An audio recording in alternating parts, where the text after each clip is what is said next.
What up, y'all? So many technical difficulties because I'm doing this by myself and I'm learning as we go, but here we go, y'all. Ladies and gentlemen, welcome to another live episode of your favorite podcast. Riffin, yeah. Whoa, whoa, whoa. Yeah, yeah, yeah.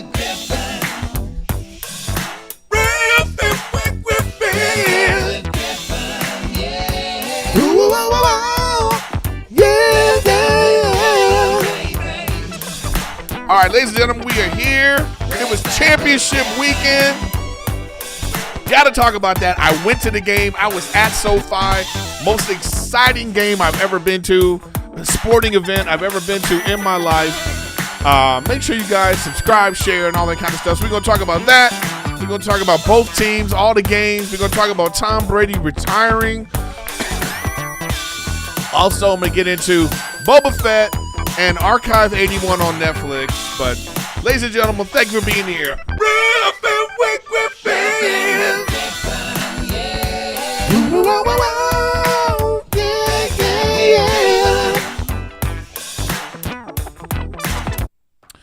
All right, man. So many technical difficulties. But anyways, make sure you like, subscribe, share, and do all that great stuff. But first, I just want to say a little bit about one of our sponsors, and that is DoorDash. Everybody, DoorDash. Here we go. DoorDash. DoorDash connects you with everything you want, whenever and however you want it. Get 25% off and zero delivery fees on your first order of $15 or more when you download the DoorDash app and enter code Griffin. Enter code Griffin on the DoorDash app. Okay, I'm starting off today with this the I hate my boyfriend's couch picture because there is news. We are getting a new couch. New couch on the way. So I just wanted to put that up there right now just to say I finally getting a new couch. And I'm actually on board with it. I wanted a new couch because this leather is old, but it's not necessarily comfortable to like lay on and watch TV or just sit and cuddle with Rachel. So we getting a new couch. So shout out to HD Buttercup. That's the company that we getting the couch from. Got a good deal. So it is what it is, and it is what it is. So like I say, make sure you guys make sure to subscribe, share, hit the notifications, because I am going to be doing a lot more live episodes. But I did my first Patreon only, YouTube members only video, because I'm doing that now once a week too, and maybe even more. And that, what I'll do there for the first couple of months, I'm going to go live on YouTube so anybody can see it. But then if you want to rewatch it, you got to be a YouTube member, or if you didn't catch it, you got to be a Patreon member or YouTube member. So I do have last week's video up on Patreon right now. So shout out to all the Patreon members who are a part of that. And so I'm gonna be doing more content there. I'd really love to just move Riffin and Griffin directly to Patreon actually, but I'm not gonna do that yet. I like giving you free content. It is what it is. And by the way, I'm also on Twitch daily, Erik Griffin Gaming. So look out for that. Please subscribe to that channel too. Subscribe, share, make sure you follow and subscribe. Follow mostly. Subscribe if you want to, because you know what that's about. So yeah, man. All right, let us get into it. Let's get into it. Okay, so went to SoFi, and I went and saw the championship game, y'all. Went and saw the game, and it really was exciting. I mean, I think that this is the most exciting football playoffs that I've seen probably, I don't know, maybe ever. I don't know if there's ever been a more exciting playoffs. With any team has a chance to win, with like so many great performances, so many there's disappointments, and then there's people living up to expectations, exceeding expectations, not living, you know what I mean? All that, it was great. All right, so first let me tell you about, my experience going to the game. All right, so SoFi Stadium, nightmare. Let me just open with that. SoFi Stadium is a nightmare. The stadium looks beautiful. It is state of the art. I mean, it was so spectacular, the field and just the stands and everything that was involved with that. Getting to the stadium, ridiculous. Okay? Parking, ridiculous. To get in and out of that parking lot was a nightmare, man. Okay, so you get, okay, first, let me just say this. Shout out to my buddy Chris. They own restaurants and comedy club and him and his buddies, they invite me to these kind of things all the time, and I'm always out of town or something. But this time I was available. But I didn't know they had it like this, okay? So they sent me the ticket. We're in this on-field bungalow, all right? So they sent me a ticket, they sent me a parking ticket and all that stuff, right? So shout out to them. They invite me to Clippers games all the time. They invite me to stuff all the time. I finally went, okay? And he's like, well, it's going to be a good group of people. And I'm like, all right. And it really is a bunch of cool-ass rich white guys, and they real cool dudes. They down-to-earth cool dudes. You know what I mean? But it is what it is, So anyways, pull up to the stadium. It's a nightmare to get to the parking lot. The way they got it set up is just, they need to fix that. SoFi, fix your parking situation because you can't even get there. All right? It's crazy. So I finally get to and then it's like, it says like orange, like it says championship parking. So they hyping it up like you think you right there. You not. You got to go, everybody's right there. So then I got to walk a country mile to go to get to like where I'm in. So on the ticket, it says VIP. So it goes, VIP entrance 12. So, anytime you see the words VIP, you like, okay, I'm VIP, finally getting treated the way I feel like I should be treated, all that nonsense, right? So then I, you get there and it's a madhouse, y'all. And by the way, I was 2 hours early. Everybody was 2 hours early, all right? So the VIP area, this entrance, it is just swamped with people. There's like 7 different lines that aren't really lines. So it's like we're curving around, and then another line is like going way back that way. So I just kind of get in line with other people. And then one of the guys comes over, one of the Rams SoFi people come over and they're like, this isn't a line. The line starts back there.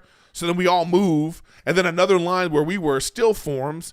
And it's just a madhouse. So I text the guy and I go, yo, man, I'm here, but this VIP ain't VIP. And he goes, all right. He says, you know what? I'm going to come down and get you. I hate when people do this. Like, they think they special. They think they making you feel special. And they go, just go to the front and ask for so-and-so. Excuse me. I'm like, I hate doing that because I don't want to get up there and be like, hey, is so-and-so here? And then all of a sudden they like, no, who are you? Like, what's going on? And you like, damn, but my homeboy said, you know what I mean? So I said, are you sure?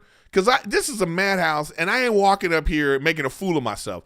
Because now people starting to recognize me too. And it's like, yo, man, you really funny, all this kind of stuff. And it's like, I'm with y'all. Like, I ain't special. You know what I mean? So then he goes, because Jeremy Renner was there, okay? He was in our group, right? Hawkeye. Cool dude. I'm going to get to that. He goes, he's up in the front already. They're getting him in on some side stuff, on some like I'm an Avengers type vibe. So I was like, all right. So I go up there, and sure enough, he's there getting let in. And I'm kind of like telling the girl, like, yo, are you so-and-so? And she's kind of like, okay, everybody's kind of like, you're not supposed to be here. Security guy's like, what are you doing up here? The line's back there. I'm like, yo, dude, I'm actually with him. You know what I mean? Like, these people don't know who I am and don't care. And I'm kind of like, but, you got to hold your ground. Because, just because somebody tell you to do something don't mean you necessarily have to do it if you got some stuff going on. So then I see my boy, and he's like, I'll be right, don't worry. So then I'm like, okay. Then he tells the girl, and she's exasperated. Just like, oh, got another person I have to get in. You know what I mean? But it is what it is. So then I finally get in, okay? And then the guy's like, yo, man, and I'm like, hey, he's like, thanks for coming. I'm like, wow, this is like pretty cool. And he's like, well, where are we going? I didn't know where the seats were, okay? So, man, we get down, had to take this escalator, and then we got to we're going past all these people, everybody's got a mask on, by the way, at the start of the game. at the start of the game and going, everybody got a mask on, all right? But we'll get to like what happened in the end. So then we get down, and then now we're like in this like swanky area, man. We in this like swanky buffet is right there. There's so many people like that are like opening doors for you and like, well, would you like some food? And I was like, what? And then we get out and we're like at the end zone. We're sitting like literally 15 feet from the end zone. And I'm like mind blown, okay? And if you're listening, sorry, later, you got to go to YouTube if you want to see. So I have some pictures. So first, that's me and the boys, Tommy Lee and Jeremy Renner, right? Both cool dudes. So I take a picture with them, because I was excited about that. You know what I mean? And then like as the game was about to start, one of the freaking football players of the Rams, because where we were sitting, all of the Rams, I believe all of their family and friends were sitting above. So that's where all the Rams tickets were for the players. So the players kept coming over to be like waving at their sister and their wife and whatever, right? So this guy comes over. I don't even know who the hell this dude is, number 42. He's standing right next to me. And he's like, hey, man. I was like, what up, dude? Good luck today. You know what I mean? And then I was like, can we take a picture? And he was like, sure. He shook my hand. And I was like, look at me. I'm just cheesing because I'm so excited that it was like, I was like right there. Like if you can see in this picture, like, that's the end zone right there, man. I mean, it was bananas. And then like during the game, I have more pictures, but I'm not going to show you all the pictures. It's stupid. But there's like Odell Beckham is like right there. You know what I mean? And, you can see some of them on my Instagram if you go to Erik Griffin on my Instagram. But, we're just sitting on these dope seats, and then, I'm meeting these people. And like when you meet like rich people, okay, they all like most of the time they real chill, okay? Like, they chill dudes, but they're like middle-aged white guys, you know what I mean? But they all like, this one guy was like, he makes instruments, and he's like everybody knows him. He was the chillest rich dude I've ever met. Okay.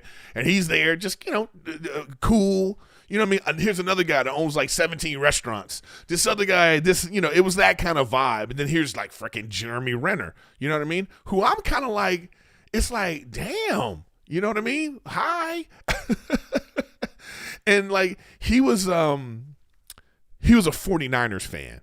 Okay, which was great because we were just going at it all game. So then, like, he disappears for the first half because he goes and he's in the owner's box with the 49ers because he's a 49. He grew up in the Bay Area. He'd been a 49ers fan since the 80s, he told me. So he's like, he off doing that. But it's not good seats. The owner's box is, like, way up. They looking at the game on TV, but I'm sure it's, like, swanky, whatever, right? So this guy, he comes back at halftime, and he been drinking. You know what I mean? And he's just a fun, like everybody was just, I don't drink, so it is what it is. But I was eating the food. The food was delicious. They had this Peruvian chicken off the chain. Shout out to SoFi and that Peruvian chicken. And they, so then he says to me, he's like, I just want to get hammered and watch my 49ers win. So we just going at it, man. And he was just like I'm saying, like it's just weird experience to like hear somebody so notable that you see him and him face recognition, especially if you're a Marvel nerd. And I'm just sitting here chilling with him like I'm Black Widow. You know what I mean? You know what I'm saying? And then like he's tipsy. And he's like, they about to kick a field goal, and he's all like, oh, if I had my bow and arrow right now, I would just shoot that out of this. That's what he said. He was like, I would just take my bow and arrow and I would just like, if he was hot, like if he was really Hawkeye, so that's the kind of fun we were having. And it just was going back and forth and back and forth. And then, it was just so exciting. Like I got wrapped up into it. Like, it's not like being at a football game. It's not cool in terms of like watching the game, depending on where you are. Like we didn't have the best seats in terms of like really enjoying the gameplay. And until like it was like right there, and like Cooper Kupp caught a touchdown literally right in front of us, and we were just like, you know what I mean? Like he was right there. I kept wanting like how the quarterback has to overthrow because he doesn't want to throw a interception. I wanted to catch the ball. Like, that's how it could have happened. You know what I mean? And then the Rams entrance was right there. So they're like doing all their like pregame hype stuff right in front of us. At the end of the game, OBJ comes right to where we are. He didn't care about us because, like I said, his family's right there. But they were right in front of us, you know. So I got a good picture of that on my Instagram too. And he's just right there. I mean, it was just a dope experience, you know. And then the game was just fun to watch too. Like, the game was like, it was back and forth. It was exciting. But I'm just telling you about my about my experience. And it's just like, again, like Tommy Lee's there and, you know, we're all laughing about the game, and then all their people, like, you know, these guys are just, you know what I mean? They just like cool, chill ass, successful white dudes, you know? And the guy's just a fan of mine. And, you know, he's seen me do comedy a bunch of times, and he just is persistent, and shout out to him for being persistent. Cause he asked me to go to things all the time. And I'm always just kind of like, I can't go, or, you know, whatever it is. But listen, moving forward, you're going to see me with them all the time.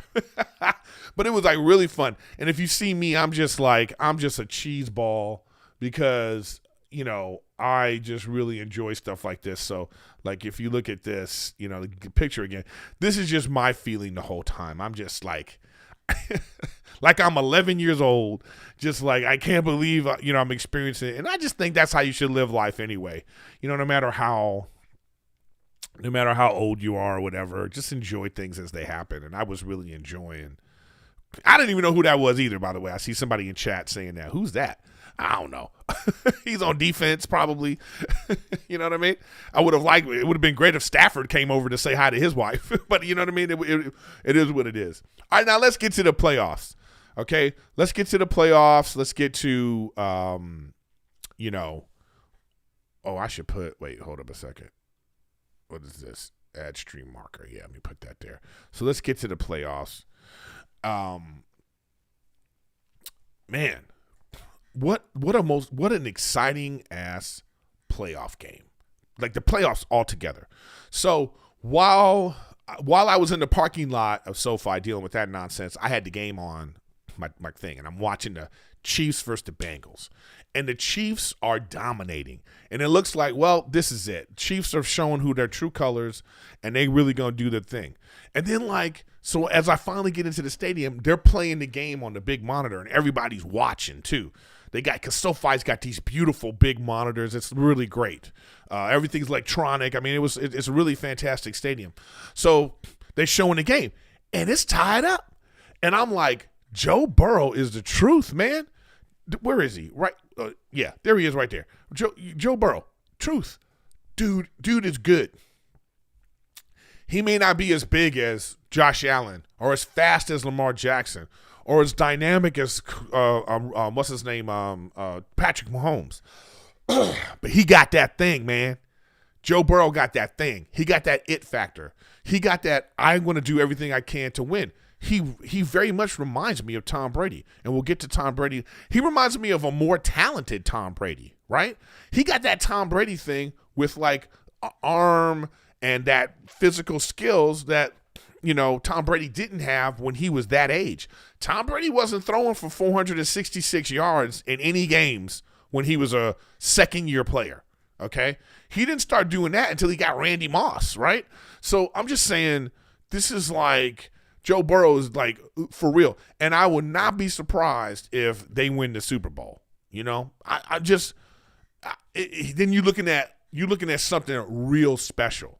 Now we're looking at like the best crop of young quarterbacks we've seen in 25 years, battling for supremacy in the AFC.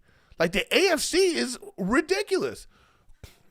What's his name? Justin Herbert, San Diego Chargers, beast. Josh Allen, beast. Lamar Jackson, beast. Unanimous MVP that year. Patrick Mahomes, beast. Best young quarterback of all time under the age of 26. Just what he's accomplished, right? And now Joe Burrow, too? You adding Joe Burrow? That's 5 guys that legit have the ability to carry their team to the Super Bowl. And let's not forget, what's his name? Aaron Rodgers still in the league. All these other like sort of like aging quarterbacks who still got some stuff on it. So that was an exciting game to watch. The fact that like I saw a press conference of Patrick Mahomes talking about he was trying to be greedy and he threw that interception, and it's like that's it's like all or nothing with him. And then like he threw that ball to Tyreek Hill and the guy made a great defensive play because if you see the replay, the guy's hand was in between his hands. But once again, a ball drops off of Tyreek Hill's hands. To me, that it's happened quite a few times where he's a little dude, I think is what it is. So, like, he just couldn't – he ain't strong enough to, like, out-muscle – because he ain't like a 6'4" wide receiver. You know what I mean? He's this little speedster with a lot of athletic ability. But he didn't make that play, and they needed them to make that play. And then the rest is history, And then, once again, people thought, oh, it's going to be the same thing again with the timeout rules. It's like, the defense did their job. That's why overtime. I like the overtime the way it is. Last night is how overtime's supposed to work. The offensive team gets the ball. The other team makes a defensive play, giving the ball back to their team, and now they only need to kick a field goal to win. And that's what happened. So everybody bitching last week about how the Bills didn't get a chance. The number one defense couldn't stop Patrick Mahomes. Well, guess what? Cincinnati stopped them, and they won the game. That's how it's supposed to work. I don't want to hear about overtime anymore. Shut up, okay? So, yeah, it was an interesting game, but I still think Kansas City is a dominant team. They're going to be back next year. Patrick Mahomes is too good. And I think as he gets older, he's going to become more savvy. And I think he's going to realize, let me pick and choose my moments to do these things that I'm doing. Because ultimately, they've only gotten one Super Bowl out of these 4 AFC appearances. You know what I mean? It's like, and then, and then Cincinnati is now in the thing. So now let's talk about excuse me. So sorry. Damn, I'm still coughing, man. Rams and 49ers. So like I said, I'm sitting here with Renner. He's a freaking 49er fan.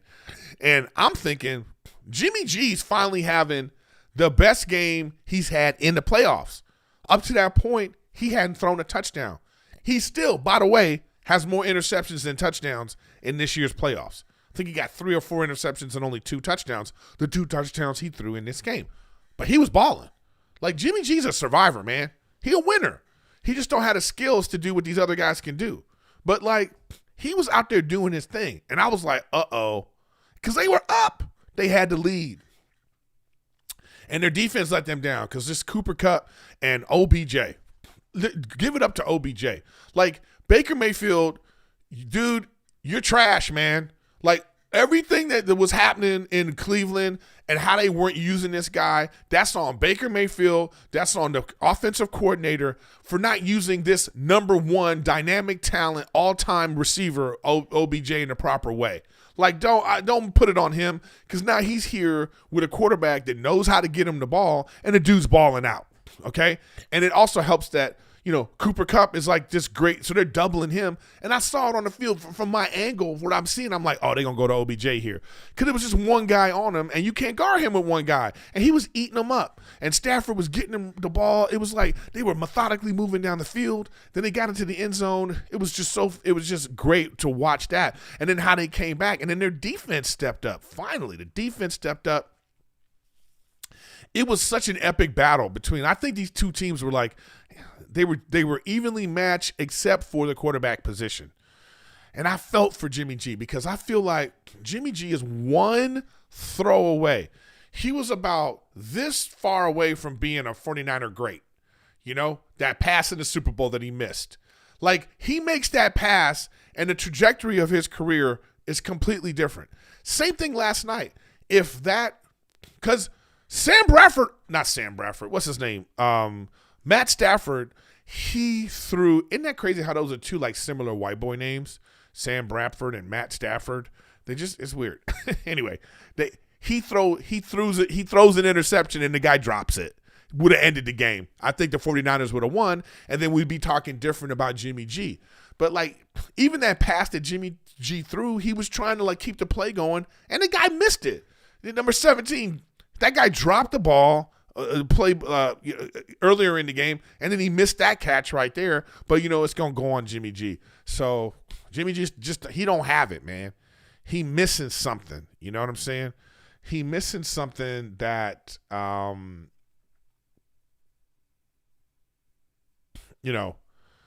don't know. It's just missing something. You know what I mean? So I don't know. And it's too bad for him. So hopefully he gets. Hopefully he'll bounce back. He'll find. Hopefully one of these other teams like Cleveland, for instance. I think Jimmy G would be great in Cleveland. I think that he would take Cleveland to the next level. There's a lot of places that Jimmy G can end up. Say Aaron Rodgers doesn't come back to Green Bay. Get Jimmy G. I think Jimmy G with LaFleur, how they play, I think he would thrive in that system. So I don't know, but leads me to Super Bowl. So I'm in LA. I want a California team to win because even if the 49ers would have went to the Super Bowl, I would have supported the 49ers because I'm a Cali boy. And, I want to see I mean, the stories are all great. And that's what's great about this year's playoffs. These stories are so fantastic. So you got the rookie quarterback who tore his ACL, only played like 6 games his rookie year. He comes back, his second season, and takes his team to a division championship and AFC championship and to the Super Bowl. And if he wins the Super Bowl, what a great story that is, right? So that that'd be an awesome story, And then you got Matt Stafford, maligned and talked about, in Detroit for 12, 13 years of his career. He has 0 playoff games, wins, 3 playoff appearances. He played with a fantastic receiver. He's just heralded as being he's got an MVP arm, really talented, but he was in Detroit. He had this up and down season. He had this up and down season where it was like, he threw all these pick sixes and people were still getting on. Like, can he do it? Can he be better than Jared Goff? Can he get them to the Super Bowl? Can they win? Can he get them over the hump? That was the expectations. So all of his story, and then for him to come and play the way he's playing and lead his team, beat Tom Brady. You know what I mean? Beat the 49ers, who this team hasn't beat in 6. This is their first win in 6 games. So in 7 games, they're 1-6 versus the 49ers. To get past that, now get to the Super Bowl and win it, that would be a great story too. So, but if I have to pick, I'm going with the Rams. I think the Rams are going to win the game, and I think it's probably going to be a shootout. I think Rams have potential to blow them out because the Rams offensive line is way better. Defensive line is way better than Cincinnati's O-line. That O-line is like, oof. 9 sacks in that first game against Tennessee, even though they still won. I don't know. I think Aaron Donald and them boys are going to put the whoop on that offensive line. But I would not hold it past, Joey B, or Blue-Eyed Joe over here to get it done. You know what I mean? I wouldn't be surprised if he gets it done. And then, shout out to Jimmy Knives in the chat right now. Jimmy, I don't know where you've been, but it's good to have you back. And as I said earlier, guys, if you want to be a YouTube member, you're going to get all my special Patreon-only YouTube videos will also be available to YouTube members. And, Patreon, there's going to be more Patreon content coming your way. And also check out Erik Griffin Gaming.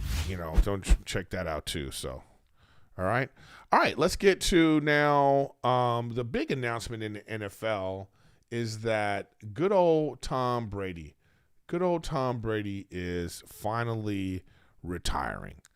And I just wanted to give some praise and shout outs to good old Tom Brady for, all that he's done for the NFL. I wasn't really a Patriots fan, and I wasn't a Tom Brady fan, He just I always felt like he was just there, with them. And I didn't realize how great his contribution is more than talent that he did for his team. I still think that it's a beast that Bill Belichick created. And I think that marriage that they formed, that relationship that they formed, created the monster that they both became, you know? And Tom Brady took that to Tampa Bay and then showed them how to win, you know what I mean? But he learned that from Belichick. But Tom Brady got his own thing, you know what I mean? That guy's a winner, you know? That guy's a winner.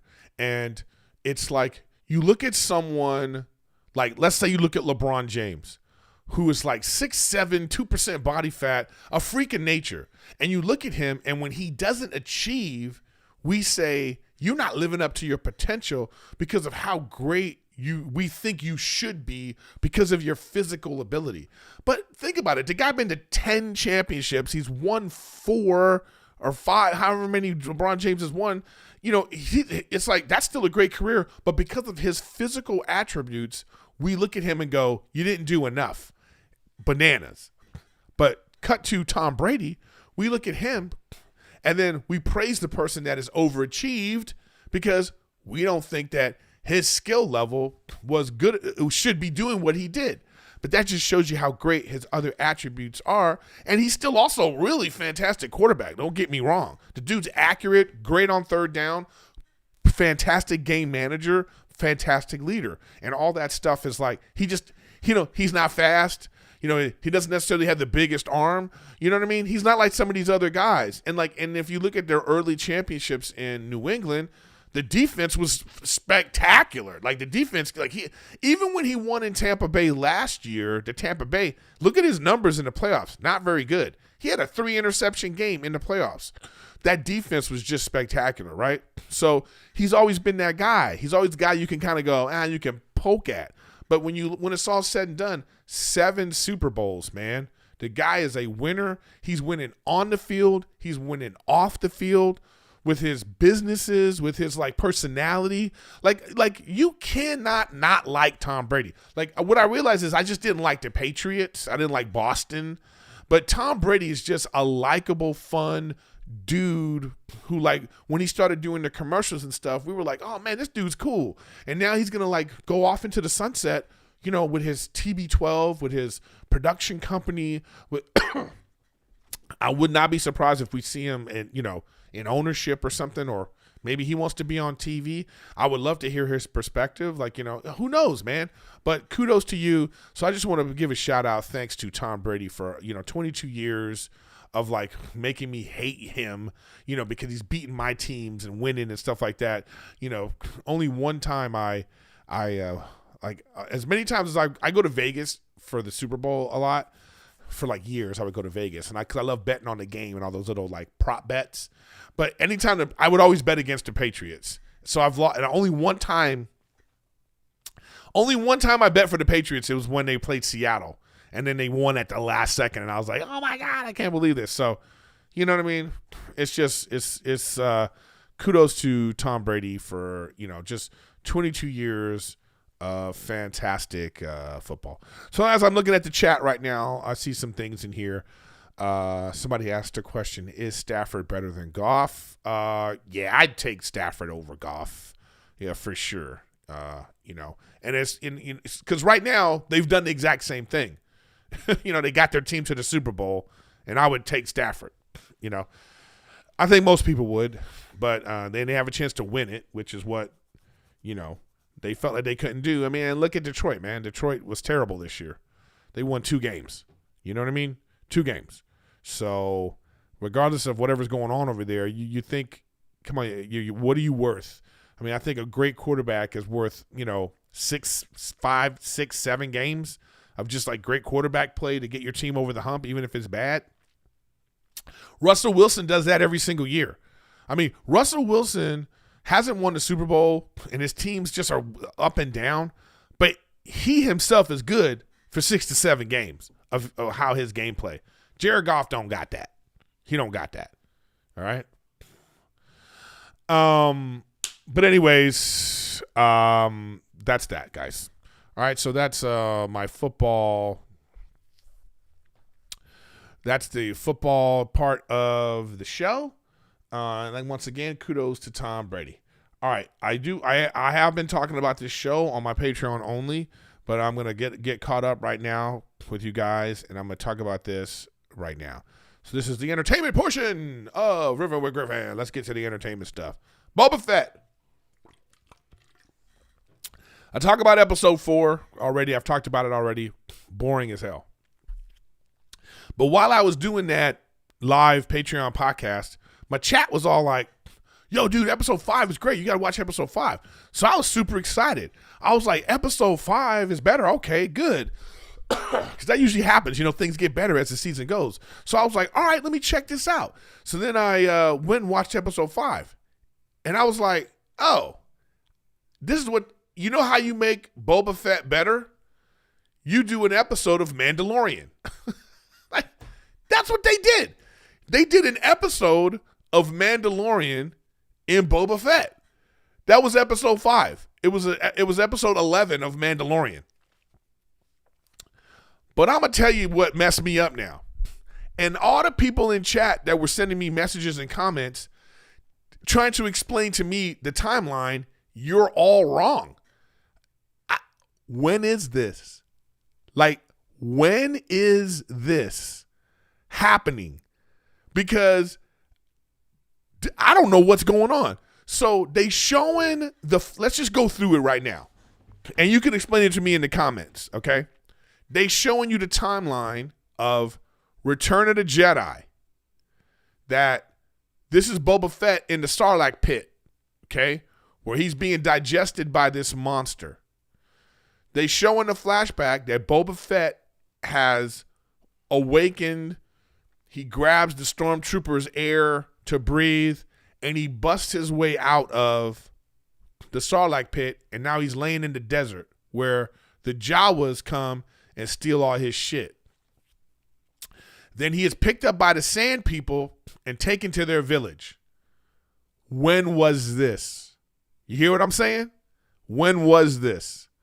How long then was he was he in the Sarlacc pit for 20 years? And how long was this? How long was he with the desert people? Was he with them for 10 years, 20 years? Like, how long was this timeline?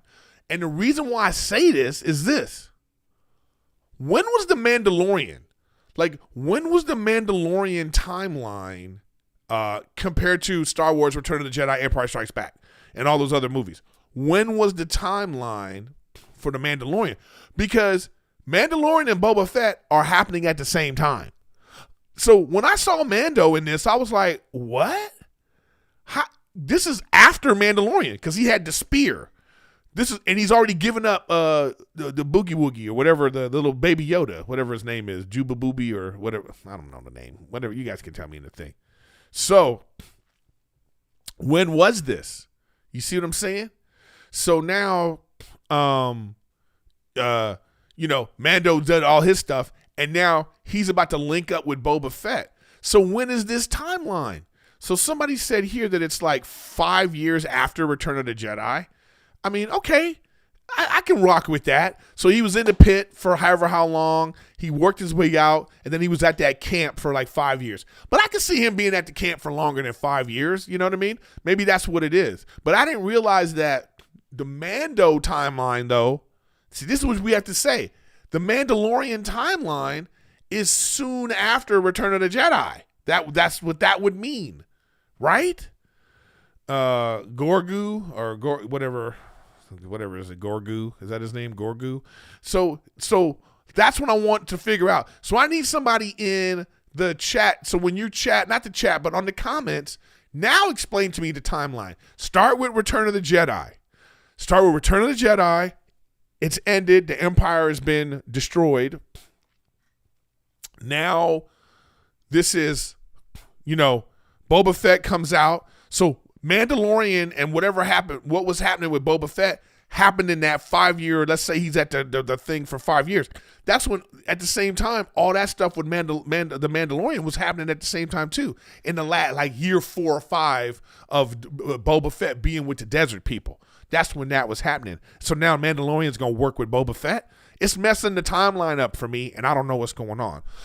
But I will say this. Mandalorian is a 10 times better show than Boba Fett. And so and the storytelling is better, the directing is better, the performances are better. And so they're going to combine them. I'm cool with this now because it's going to make Boba Fett better. Because up to this point right now, Boba Fett, not good. Okay? It's not bad. It just was underwhelming. It was kind of blah, And so, again, they spiced it up with this great Mandalorian episode of Boba Fett. So now let's see if, I think they're going to do 10 episodes, or is it 13? I'm not sure how many episodes they're going to do. So if they do, if that's episode 5, and if they do just 8, 3 more, that'll be disappointing. That's going to be pretty good to see how Mando and Boba Fett interact with each other. But, and again, so I will be talking more about Boba Fett when I watch this week's episode, but that'll be on my Patreon only and YouTube member only videos. So check that out. And thanks for being here. Okay. Now, the next and the last show that I want to talk about is this, and I'm not going to talk about the whole show. I'm just going to give you a little heads up because I started watching it and I'm only on 2 or 3 episodes in, but it's called Archive 81. Anybody else in chat watching Archive 81? Oh, it looks like my chat is a little behind, but that's okay. Yeah, Archive 81. Yeah, it's an archivist. An archivist hired to restore a collection of tapes finds himself what is it? What is that word? Reconstructing the work of a filmmaker and her investigation into a dangerous cult. So, yeah, it stars this guy. Oh, I'm not going to be able to get his name right. Mamandu something or other. Shout out to you, bro. I'm so sorry I didn't get your name right. Yeah, it's anyways, Archive 81. I'm enjoying it. Okay, so the show opens up. This guy actually, he gets videotapes and old tapes and he restores them. Okay, and then it's so what it is this is the little filmmaking tool they're using. He's watching the restored videotapes, okay, of this girl who vanished or whatever's going on with her. And then the show kind of melds into showing that girl's story at the same time. So you're getting a perspective of, okay, the guy's watching this, and we're also learning things because they kind of, the world opens up and it's we're inside the tape. It's a good show. But it's spooky. And I don't know if there's a supernatural element to the show yet. Because when that happens, that's always funky to me. Cause I need to know. It's kind of I remember, and this is dumb, but I remember watching Dreamgirls, the movie, Jamie Foxx, Beyonce. Now I know Dreamgirls is a musical, right? But but the movie was going on for almost 20 minutes, and then people started singing and dancing in the streets, and I was like, oh, wait a minute, is this a musical? I know it was a musical, but I didn't realize the movie was also a musical, that people just going to be singing for no reason, right? So that messed me up, I wish I would have known that, and that's just me being stupid, but I wish I would have known that. But because I didn't know that, it messed me up, and I didn't enjoy the movie. That's how I feel about this show. Remember the show Lost? They're on this island, whatever. I was on board with Lost for however many seasons until that black smoke monster came. Then I was out because I was like, oh, this can't really happen. Because up to that point, the way they've been doing it, you think, oh, this could actually happen in real life. You could easily suspend your disbelief. But when you add the supernatural stuff with no explanation, now you're going, oh, this is witchcraft, or well, this is like, otherworldly stuff that like, I wasn't on board with that yet. Now, if you start off with that, if you open up with this going to be ghosts and goblins and dragons and all that kind of stuff, then I'm on board because my brain has clicked in and now I'm looking for that. When they did that in Lost, I was out because now all my feelings and things all my theories about the show, everything I thought that was happening, it flew out the door because now magic can happen. I don't know what's going on with this show yet. I don't know if this is like aliens. I don't know if this is demonic. I haven't watched it all. So maybe you've already watched it all, so you already know. So don't spoil it for me. So look at me telling you don't spoil it for me when I spoil shit for you all the time. But you get what I'm saying. Like, I don't know if this cult is like, it's going to be some devil stuff. Is this going to be like The Omen? Or if this is going to be like, this is just, stuff that can happen by, rich cult people doing rich cult people stuff. So I don't know. So it's a little exciting just trying to wait and see how they're going to reveal it, because then like, this is another thing they do in the show. Weird stuff's happening. And then like you go, uh-oh, this is magic. But then he wakes up from a dream. Then you're like, ooh, he was just dreaming that. But at the same time, you're like, was he dreaming? Or did that happen and he just ended up in bed? You know what I mean? So I'm enjoying seeing the process of the thing, but it's a lot. I recommend watching it if you don't got another show to watch.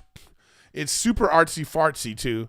It's artsy fartsy, like they're making like choices, and I like that. Like I like seeing how filmmakers or show creators, showrunner, the director and the cinematographer, like this is what they're deciding to do with this material and how they're presenting it. I do like how they're presenting it. I think the star of the show is doing a great job. You know what I mean? Let me put him on the screen so we get him right. This African dude, I think he's like, he must be from Africa because his name, look at me, I don't even know. What am I saying? But I feel like, how do you say his name? Mamodu? I feel like Mamodu is an African name. So I think it's fair to say this dude's from Africa. Right? But he's doing a great job, He got just enough fear and like curiosity, his character, that you're just kind of like, ooh, I wonder what's going to happen next. So kudos to him. Kudos to the show Archive 81. So I do recommend that you watch it and tell me what you think. You know what I mean? Tell me what you think. So, as I said, we're getting a new couch. And when I get the new couch, I might go live from the couch one day. I think that'll be kind of cool, just to be downstairs doing the episode live. And Rachel hasn't been on. I got to get Rachel on. She hasn't been on in a while. So we'll check that out. And I can't stress to you enough how appreciative I am of you guys, fans, like, subscribe, share, all that stuff, comment, troll, all of that. Check me out on, all the other podcasts I do. But, it's, and then I also Twitch live. I'm going to be twitching after this episode. So if you want to check me out, go to Erik Griffin Gaming, which I would love a follow. So check me out there. But, it's pretty great. The fans have been pretty good. You guys are great. And please, like I say, if you want more content from me, I am now officially doing not a lot, but I'm doing more content from my Patreon channel, and that's patreon.com/Erik Griffin. And if you want to be a YouTube member here, I'm putting that content there too, just for you guys.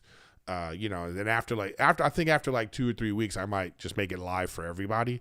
But you get that early access to that by being a Patreon member. So thank you for that for the people that have, and thank you for all the YouTube members. You guys, I appreciate you guys too. That's pretty cool. And so, like I say, I want the Rams to win, but I would not be surprised if Cincy wins. And to recap that, so that's going to be, I think that's going to be a really super exciting Super Bowl, and I hope it really is, because that would be like just a cherry on top of like what a just a fantastic season of football that we've experienced. You know what I mean? But we did it again. Riffin with Griffin. Tell your friends, y'all. And also for my Patreon people, if anybody's watching, I'm going to start giving those Patreon shout outs. And you guys, like, if you have questions, get into the comments, man. I will start, every now and then get in there and read in comments. Next week, I have a guest. I've already taped the episode. The rapper and political activist Anomaly from Instagram. He's actually a really cool dude, so we have a really great in-depth conversation. So look out for that episode next week. And again, I will have a bonus episode of Riffin with Griffin for Patreon, and that's going to come out probably on Wednesday. I'm going to do that. So look out for that. And I just want to thank you once again for being here, and I will see you on Twitch. Make sure you come check me out, Twitch, Erik Griffin Gaming. And thanks for being here, y'all.